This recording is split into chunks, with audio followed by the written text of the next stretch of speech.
So welcome to another episode with Activados. We're very happy to have Sister Wendy here with us. This is your first time. How are you feeling? Yes, first time. You know what? I am not as nervous as I thought I would be. I'm actually pretty excited. So That's awesome. We're very excited to have you with us. And we want to talk a little bit about your career because you are a teacher. And I know, especially in our organization, and I think a lot of people that listen to us, we have a lot of teachers. Yes, a lot of teachers. We've always had a lot of teachers. We kept having teachers, and I think the younger generations, there's just a lot. And teachers right now have been even a lot in the news, education. It sounds like it's become harder and harder. We always hear about we need more teachers. There's just a lot of conversation around, especially public schools, being a teacher, the teachers that we have. So we want to talk a little bit about that. But why don't you start with, how did you even start with being a teacher? Did you always want to be a teacher? Did it just fall in your lap? Like how? Yeah, how did that happen? How did that happen? How? So my mom was a pre-K teacher for many years. So she worked at a private daycare, working with that pre-K age group. So I want to say about 15 to 20 years that she did that. So I grew up, and it's like sometimes I would go to work with her during my summers. I would spend a lot of time. So just being in school, I fell in love with school since I was little. Always loved it. I was the kid that would go crazy for, school supplies and like the backpack and all that ensemble that goes with that. Well, I felt like for a while there, just because I would play teacher and stuff, like I was like, is this what I want to do, or is this just something that I grew up just liking a lot? And like it was in your life. Yeah, and am I just stepping into that because that's what I think I want to do? So whenever I decided to pick my major, I started to kind of think and second guess myself a bit. And so I decided to try a couple of other options. I knew that I couldn't work in the medical field because I will faint at the sight of blood.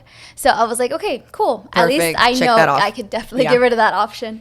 And so then I wanted to see about working. I used to work at an in-house pharmacy that helped with patients that had kidney failure. So we would take care of the customer service aspect of it. We would refill their medications. But pretty quickly I also realized like I felt like I couldn't do much. Like you'd have people but like, I need my medication, I need it now, and I'm like, I'm so sorry. If I could drive it, like take it to you myself, I would. And so I realized pretty quickly like, man, I have to do something where I can actually help someone, like be that help.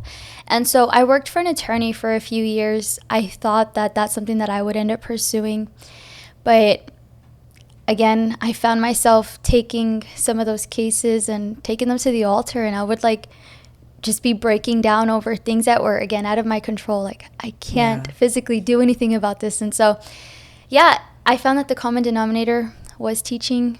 It was like, who's going to help the kids though? Like this happened in this situation, but who's looking out for the kids? And so I was like, this is what I'm going to go back to. It's what I knew that I wanted from the beginning, but like it's like the confirmation. Yeah, for sure. And so the second step was deciding what age group. The university that I went to, they only had an EC through 6th program, so early childhood through 6th grade. And I subbed in a couple of elementary school classes, kindergarten classes, 1st grade, 2nd grade. And I would have to go home and take a nap because I was just like so exhausted. Really? It was a lot. Now, I've always worked with Sunday school. The littles, I love them. Like I'm with them for an hour and a half, and it's like, okay, cool. But in a school setting, you're with them for 8 hours, and you can only hug someone so many times and like tie someone's shoe so many times. And so I was like, because most people I know, they'll go for that. Yes. Or they're like kindergarten, 1st, 2nd grade, they're up to 4th grade, cute, and that's it. They won't go past that. And so, I thankfully, my program allowed me to student teach. And so I got to see 5th grade. And then the other grade level that I got to see was in a middle school setting, 6th and 7th. And so I fell in love with the middle schoolers, because the middle schoolers, to me, they were the ones that were always rejected. Like, oh, I will never teach middle school. And I was like, what's so bad about them? They can't be that bad. I stepped into the class and I was like, oh, okay. So it just depends. Like, you can be a terror for some, but like, honestly, they're just kids that are taller and bigger. Yeah. And they really are kids at heart.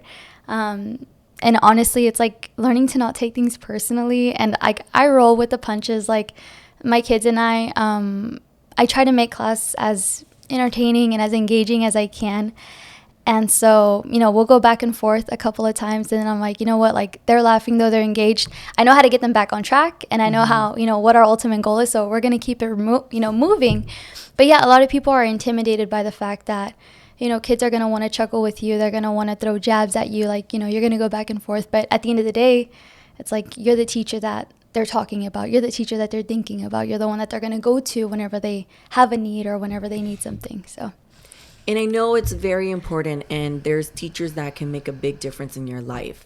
I had a coworker that ended up being a math teacher.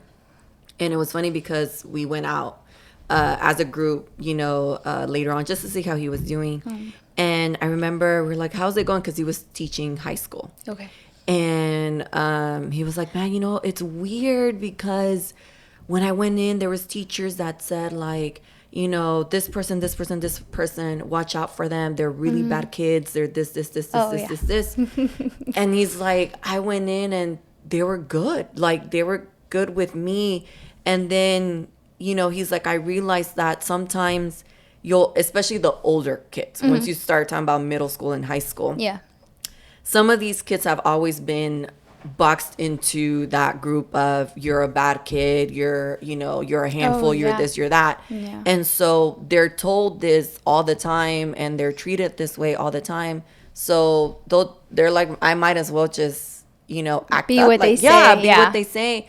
And then, we were talking to him, and he was just saying, man, I'm glad I can be that change, that even if it's just my class, they can act good, and I can tell the parent, your kid, he or she is doing well. And we talked about that, like, that helps out so much, because we tend to forget you're in school for a very long time. Yeah. You sometimes see the people in school longer than you do your family sometimes. Yeah. Like, you're there so your teacher can make such a huge impact. Yeah. So that's very awesome that you actually look towards the older kids, just because usually the ones I hear, they don't even think about the older ones. They're like, absolutely not. Elementary it is. We're just going to stay here. That's it. Like, we're not going. No, they're always like kindergarten, first, second. Oh, yeah. Maybe third, we'll push fourth, but that's it. So that's awesome that, that's the grade that you pretty much fell in love with. Yeah. And how was your experience when you, like, you weren't a student teacher, you were an assistant, this is your class. Oh my gosh. How was that? Okay, that's actually the craziest thing. I majored to be a teacher, right? But my minor was in history. So my goal was to be a history teacher. Well, what year was it? 2020. Of course, no one's going to ever forget 2020. A teacher did not come back in January. So I had student taught from August. I graduated in December. My school was like, hey, we want you. We don't have an open position yet. Please stay with us though. And I was like, for sure. Like, I love this place. And so I was working just as basically an instructional aide. I was coming in and helping. But I remember having like a crisis, because I was like, I don't know if history is what I want to teach. I was like, I love reading, and I've fallen in love with reading. Now, I didn't have like a super solid, strong background. Like, I love the subject, but I was like, I have a lot of learning that I have to do, especially to teach it in a tested grade, like 7th or 8th grade. Like, you know that it's going to be a lot more intense. Well, a teacher quit, and the teachers that I was working with, they were 7th grade English teachers. And I never expected to be considered. I never expected like to be mentioned in terms of like, hey, there's this teacher who just graduated. Like, you literally just graduated. Yes. And so I remember it was a day in January, and nothing good ever happens whenever you're called down to the office. And so I was in a 6th grade classroom helping out, some students, and they found out where I was. And so they called. They're like, oh, hey, Miss Para, because I was Miss Para at the time. Like, Miss Para, they need to see you down at the office. And like, I remember the kids looked at me. They were like, and I was like, guys, it's okay. Like, it's going to the principal's office. Yes. Yeah, we're like, go to the principal's office. And so the whole time I'm walking there, and I'm like, God, like, because I didn't, like, nothing happened. Nothing has happened. I was like, you know what, God, whatever happens in this conversation, may it be for your glory. You're with me, and, help me through it all. So I get there, and they're like, hey, you're not in trouble. I was like, okay, whew, cool. And they're like, we've loved having you here. There's a need that we currently have, and we want to see if you're willing to step in as the 7th grade reading teacher. And I was like, okay. And I knew off the bat, because the way that the school was structured there, they had double-blocked English classes. So I was only going to have 3 classes. I want to say each class had about 28 to 30 kids, though. So I knew that I was looking at anywhere from like 75 to up to 90 kids. That's a big group, yeah. Yeah. That's a big group. And so I was like, okay. And so I asked a couple of questions in terms of like what support was going to look like for me. Like, I'm freshly graduated, and, my strong suit was more history. And so they were like, well, we have teachers that have actually been asking for you to join the team. I was like, okay. And so thankfully, I knew who they were, and so they were able to set me up. And I remember I had a week to prepare. So in the time span of a week, I was buying a whole bunch of stuff. Like, I was just getting everything ready. And then, thank God for my family, we came in, and it was like a transformation. Like, Friday, Saturday, and Sunday, we transformed the classroom. It looked like one thing. Unfortunately, it looked like a really sad jail cell before I got in there. Really? It was bare. Like, no one had put any love into it. And so it took a lot of labor, but thankfully for my family support, like, we quickly bought a whole bunch of stuff. I've always loved decorating, like, my space. And so the fact that it was my classroom, I was like, this is not just going to be my home. Like, this is going to be my students' home. Yes. So, like, I knew that I wanted to put my love into it. And so, yeah, we made it happen. The kids came to school Monday. And they were like, what is going on? Like, they had heard that I was going to be their teacher, but they didn't expect, I guess, a transformation like that. So they come into this classroom, and they're like, what is this place? And I was like, hey, this is our class. But, yeah, it happened pretty quickly. And I honestly could say, like, that was the craziest weekend of my life, of course. But I was only with them for about 2 months. I want to say maybe even a month. And then obviously schools were shut down because of COVID. Yeah. And so that was just a crazy experience. So it's like, when did my first year technically start? Was it that month, or was it the year, after? But yeah, it happened so quickly. I really could say, like, from one day to another, I was in a classroom. And then you were out of the classroom, and it was... Yeah. Oh, yeah. And then I was like, okay, now it's time to shut down, and you're working from home, and all of that. That happened, of course.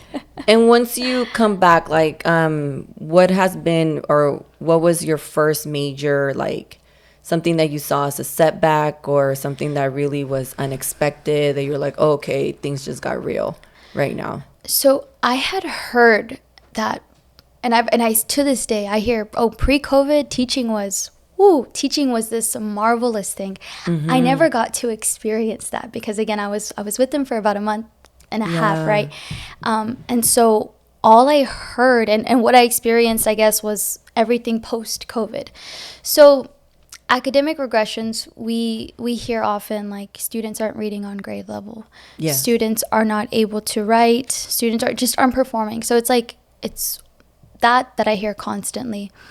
I think the biggest disconnect that I saw, though, it's a lack of want from, like, just the morale, the students, like, and like, as an overall, like, whenever we came back to school in August, the ones that showed up, because my school was hybrid. So I think I had a class with 2 students. And so I was on the computer, teaching. And again, you're trying to be excited, you're trying to be active. And then I have these 2 souls in my room with me. And I'm like, hey guys, give me a few more minutes. And, like, I'll get to you too. But yeah, like, whenever the kids just showed, like, that they just didn't want to. And like, it's like we're trying to jump through hoops and we're trying to do this and we're trying to make it engaging, exciting, but you don't have a response. That was a big obstacle. And then the other one, of course, their attention span.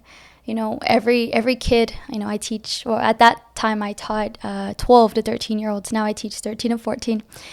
And their attention span, it's like they're glued to their phones. And we used to say, you know, middle schoolers had like an attention span of about 10 to 12 minutes. And, you know, the younger ones, you can get like 4 or 5. And, you know, but now it's like I have to go in and out with them. Like, and so I think that's been the biggest obstacle. But because I never saw what it was before, I've learned to take my you know, our present day situation and just like, okay, how can I flip this? Like, this is my reality. I can't do anything about it, right? Yeah. But how can I take this situation and, okay, well, let's roll with the punches. We got to do this. We got to figure it out. So I guess just maneuvering through obstacles has been the biggest thing. And every kid is different. Every class is different. The energy in one group, like what excites one group, the other group is like, that's not cool. And then the other group is like, oh my gosh, yes, can we do that again? And I'm like, okay, cool. So responding to things now is also, I guess, learning as a teacher, like what works and what doesn't. And just, I guess, not giving up as well. Not giving up and continuing to see, okay, if I can navigate through this, I can navigate through the next thing too. I just have to figure it out. Yeah. And once you got married, I know you changed cities, you changed locations. Oh my gosh. So, because I know from districts and even from city to city, it's a different vibe, it's a different, and the areas, like even I'm from Houston, and even the areas that you are at, you know, I didn't go to Houston ISD. I went to a different district, and that was a different vibe from others, you know, around us. So how was that? Did you see not just the school system, the parents, the students? Yeah, I can honestly say it's night and day. Yeah. Highs and lows on both ends, because again, I feel like with someone, I try to have an open mind. And so I'm going to take the good and run with that. But yeah, it was night and day. Unfortunately, I feel like I didn't get to do the research that I wanted to do. But I'm so glad that I love my school. I love where I'm at. And the kids from the first day of school, I was like, wow, these kids are amazing. Like, I loved where I was at because I was serving my community in North Texas. And so I come down here, still getting to serve my community, but I'm like, I don't know if it has to do, I feel, because my husband had told me this before getting married. He's like, you know, there are a lot of churches in Pasadena, a lot of churches. Like, predominantly, there are going to be chances of you having a student of the faith. Lo and behold, I see, I get there on the first day of school, I see girls with their skirts, and I'm like at my school in North Texas, like I could probably say that I, you know, had seen one, right? Yeah. But down here, I'm like, oh my gosh. And so off the bat, I noticed that the kids were, I want to say there was, how do I say this? There was a lot more, I felt like it was easier to see the values that their parents were instilling in them. Okay. And it was like, yes, of course there are battles, and, you know, you have, you know, distractions and things that want to take place and stuff. But I don't know. I'm like, the students that I have, like, they're not perfect, of course, but they're great kids. And yeah, I guess I can just say it was night and day, getting to step on campus for the first day and see, and it really reinvigorated like my hope and my prayers. But one of the things that was truly tough my first couple of weeks last year, I remember getting into the class, and like I had seen that the desks were just in terrible condition, and like the school was not the oldest school. And I remember though that I was like, this is, for me, I was thinking like, I want my kids to have the best. And they were mismatched, and then we had some that were broken in terrible condition. I was like, okay, well, like if I have to figure something out, I started looking on Facebook Marketplace for desks, like a class, a number of them. And I remember because we were now married, I told my husband, I was like, hey, like if we have to go to somewhere, like take a rental, like a U-Haul to pick up some desks. Like, would you be okay with that? He's like, yeah, like, let's do it. And so I was willing to replace the desks that I had, but my admin, they heard about it and they're like, we'll take care of it for you. And so I want to say by like 3 weeks in, that was able to get fixed. And so, yeah, I realized, there's not going to be a perfect school. Mm-hmm. Every school is going to have its thing. But one thing that they're big on is letting the teacher, I guess, find their voice. Mm-hmm. And whenever, like, I felt comfortable enough to ask for support. Thankfully, I feel like I've only stepped in my principal's office once, and it wasn't to talk to her. It was had like a scavenger hunt. But I'm like, I know that if I had to, I could definitely do it. So. And how do you feel is the morale of the teachers? Not just necessarily here where you were at before, or what you hear right now. I feel like what you hear a lot across the nation right now is not a reflection of what I see on campus. That was another thing too. When I stepped on campus, I saw excitement, I saw life, and I was like, oh wow, like, this is fresh, this is new. Now, I'm the type, like, outside of my class, I have like a couple of like teacher friends, but outside of that, like, people don't really know me unless they're in my class. And then in my class, it's like, oh wow, like, this is who this teacher is. Yeah. But the morale, I want to say, there are teachers that love their job. A lot of what affects, I want to say, teacher morale has to do with the pressure that comes from admin. Mm-hmm. If it's not admin, it's parents. And I think that whenever, like, for me, example, speaking for myself, there are things that sometimes I'm like, why do we have to do this? Like, if I'm doing my job, my students are performing here, and like, I'm able to basically show for my job and show what I'm doing. It's like, why are they asking for this? Yeah. So there are people that, I guess those things get to them. I take it, for me, my person that I vent to, like, it's my husband. And so once I vent and I'm like, why do I have to do this or this and that? But I'm like, you know what?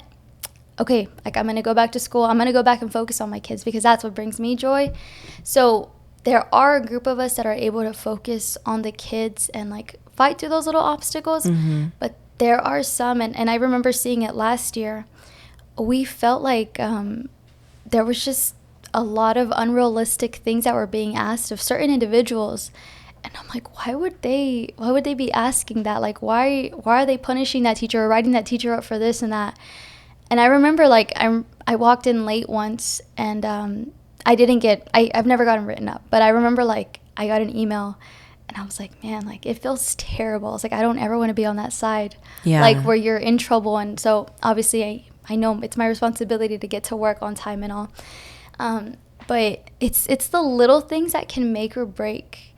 And I feel like sometimes we take the human out of the teacher, and it's like, we're not robots. We are humans. We are going to have mistakes. We're going to have slip-ups. There's going to be days that we're running late. But I think it's a lot better now because in the times that it's happened this year, I can just text them and I'm like, hey, I'm running a few minutes late. And whether I get a response or not, I'm at least letting them know. Yeah. And so I'm like, hey, I'm rolling in, I'll be there.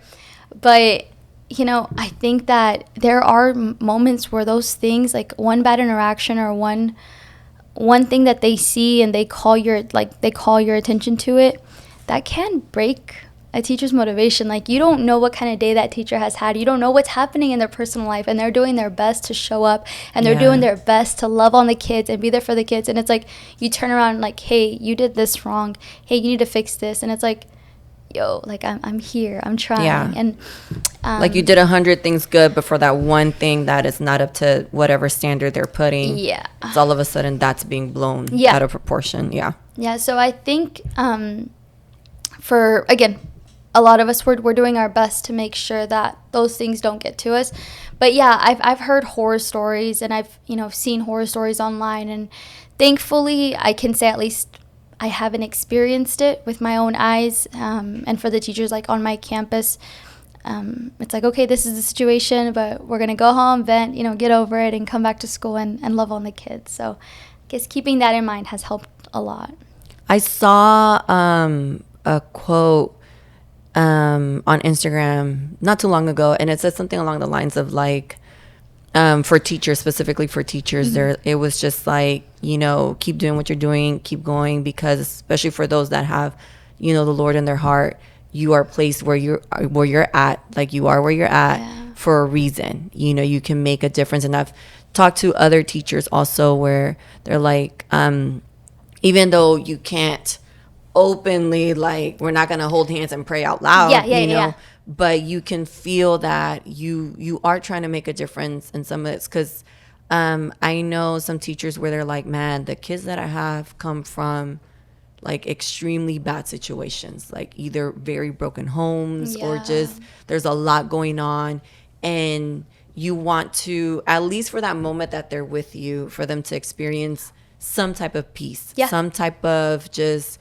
care, some type of love, because there's some of them that don't get love, don't get peace, and that's why, like, I remember growing up and some kids just really like even saw teachers as parent figures, because unfortunately they just did not get that care or that love. Like, I remember my mom being sometimes one of the few parents that even went to meet the teachers, and some kids acted out because their mom and dad didn't care, like they just really could care less. But you had that teacher, that would push you. I still remember teachers that because of my situation, they were on me, like, did you do, there's this scholarship and here. They would just bring me the application and, did you do awesome. It? And they push you, what college are you going to go to? What university are you going to? What are you trying to study? This. And that sticks with you, and do you feel like that difference that you're making? Because I feel, especially if a teacher has the Lord in their heart, you are making a difference in these kids' lives, no matter what age they have. Is there a moment that you've seen that, you're like, or that moment you're like, okay, this is definitely worth it no matter what? Oh my gosh. I think most recently this week, I have a student, she's medically prone to have a lot of seizures. So she's epileptic. And I've noticed her be different these past 2 weeks. And so I've come to learn now she's having a change of medications. And so now she's like a lot more drowsy in class and things like that. And so I remember I went to go sit with her and I was like, hey, look, I understand, you're feeling this way. I was like, I want you to know, like, I wish I could do more for you. Whenever you're able to, I'll give you a few minutes to rest, but whenever it's time to work, I need you to come through and show up for yourself too. And so finally I was able to get her to talk, and she's like, I just have a lot of pressure. There's a lot going on. And I'm just like, okay. I'm like, I try to give them like as much wisdom without, preaching, right? And like, I'm without like, crossing that line. Yes, yeah. So I'm like, there's only so much we can control right now. I can't control what's happening outside of these four walls, but I can control what's happening here. Same for you. You're able to, okay, I can grab some, drink some water, feel a little bit, maybe I need some water, whatever the case may be. But as she started to open up, I'm like, okay, I think we were talking for a few minutes at this point. I'm like, all right, what do you need from me? What can I do for you? She's like, can you hug me? And I was like, of course. Really? And my rule, like, anytime a kid tries to hug me, number one, they're taller than me. So I'm the person that's like, always going for the side hug with them. But she comes and she just holds me. And I was like, and my kids, thankfully, like, they love each other. And so they look out for each other like family. And so they're doing their thing. And so basically I was able to dedicate a class period with her while the kids took care of each other. And I had her write down, before we talked, I had her write down how she felt. I was like, sweetie, if you don't mind, like, write down how you feel now. I want you to process what you feel, because what you're feeling, like, you have every valid reason to feel what you feel. And so she wrote down the hug felt like a warm, I think she described like a warm blanket. And I was like, sweetie, like, I was like, I adore you. Like, I am here for you. And I think I told her I loved her, and she goes, platonically. I was like, of course. And she's so funny. She's definitely a character. Yeah. And so I was like, I'm here for you, and I want the best for you. I'm like, you're not just someone that I'm gonna ignore. Like, I see that you're feeling tired. Okay, I'm gonna come and I'm gonna help you. But like I said, when it's time to apply ourselves, like we have to apply ourselves. We have to try. We have to take advantage of the time that we're in here. But outside of that, thankfully, there have been times. So the kids know that I serve in church. The kids know Halloween was a big thing, and so I'm not able to tell them like all the details, but like, no, she doesn't celebrate it, so don't ask her what she's gonna do. And so the kids like just have that open dialogue going on. But thankfully, I've had a couple of them ask me like just random questions, and I'm like, God, like, this is all you. Yeah.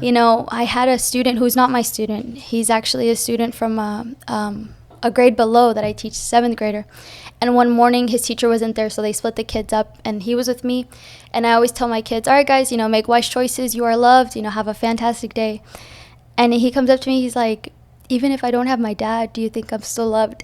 And I remember getting so choked up, and I looked at him and I was like, of course, you are so loved. I was like, you are so incredibly loved. Like, you can't even imagine how loved you are. Yeah. And he was like, okay, miss. I was like, have a great day. He's like, yeah. I was like, if you need anything, you swing by in here. And so whenever I see him in the hallway randomly, like, he'll just smile and wave. And I'm like, kids do need a light. And of course, in our moments of frustration, like, whenever we have 1,000 things happening, like, we have to remember the kids are also going through their stuff. They're also facing challenges. And it's like, I have to learn to put my needs, my emotions aside to be there to tend to theirs. And so, yeah, it's definitely tough sometimes, but I mean, they make it worth it. And thank God for his support, because I would not be able to do it if I didn't have the joy of the Lord, his peace, and obviously his love to share with others. What's maybe an advice that you would have for those that are currently studying and they want to be a teacher, and maybe, like we talked about, in what you see on social media, what you see in the news doesn't sound like the best career to go into, but they just feel in their heart, this is what I want to do, and maybe they need that confirmation that you were looking for. Yeah. What's an advice that you would have for them? First and foremost, I think that seeking God above all, because whenever we're tightly knit with him, and whenever we have like close communication with him, because obstacles are going to come. So whenever they do come, it's nice to know, what, I can't be swayed by this. Like, an obstacle, okay, how am I going to go around it? So keeping that at the forefront, and just obviously being vulnerable with God in our prayers, like, God, I struggled today. This happened. I'm feeling overwhelmed. That constant communication with God is going to help you for the next day. Because what I noticed my first real year was incredibly tough. And I remember questioning everything. I was like, I've made a huge mistake. I'm somewhere where I don't belong. And it got to the point where I was asking God, like, God, what am I going to do now? Like, this is what I chose. This is what I love to do, or at least I thought I loved to do it. What now? And so quickly I was able to reflect on his power, and it was only him who was able to take me out of that dark place that I was in. And so I guess understanding that it's not going to be perfect every single step of the way. Every day is going to be so different, but it's also an opportunity to love on the children, to count our wins. And so as long as they know and they're reminded that they're not alone, that God is with them, I think that's one of the biggest things. And if I could, I guess, leave them with anything else, focusing on our health as well, taking care of ourselves.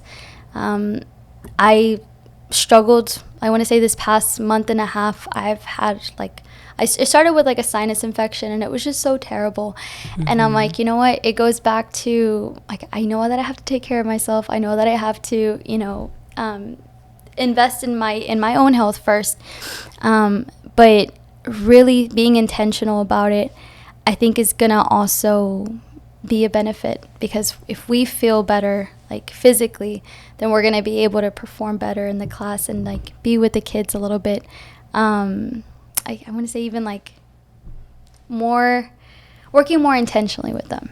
That's a really good point with the health, because especially in a classroom setting, if one is sick, gosh, everybody can get sick. And you're right, when you're sick or when you're tired, it's not that you're not happy, or it's just your body just sometimes shuts down. So that's a very good point about taking care of your physical health, and I'm pretty sure of your mental and emotional also health along with that.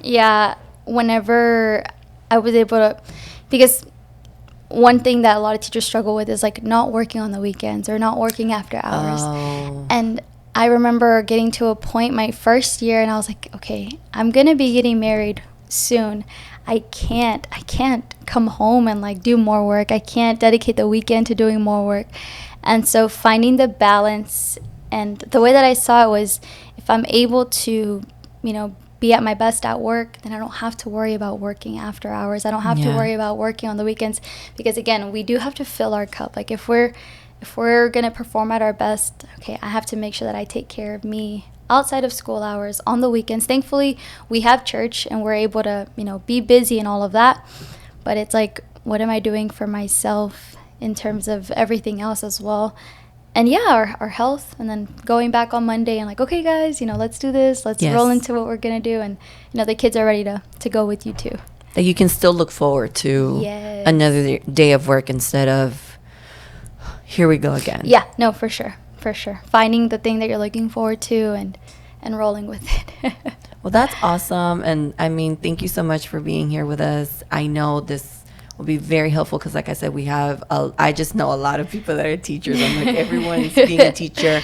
But I also know that there's a lot that, because of everything that they hear, I think some people are kind of like, on the fence about it. But that's one of, I feel like, along with doctors and like EMS and stuff, teachers are so important. You make a big difference in people's lives, because like the schools I went to, everyone had a situation going on. And so if you have somebody there that believes in you, that you feel like you can trust, that makes such a big difference in your life. And that's why a lot of the people that I grew up with, we all got out of our situation, because there was someone there that believed in us, and that was like, y'all can become better, y'all can do better, and then come back and help your family out, and you help your community out. And so it's just such an important, job. And also I think it's something you can bring back to church, because we have Sunday schools at church. And it's just, you learn certain things in the profession that, you can only learn there. And then for you to intertwine that with the Word of God and being able to bring that, to your church, I think that's so awesome to be able to do that. And so, but thank you so much. Thank you guys. For sharing, your testimony, the side of your job. And thank you for everyone listening to Activados.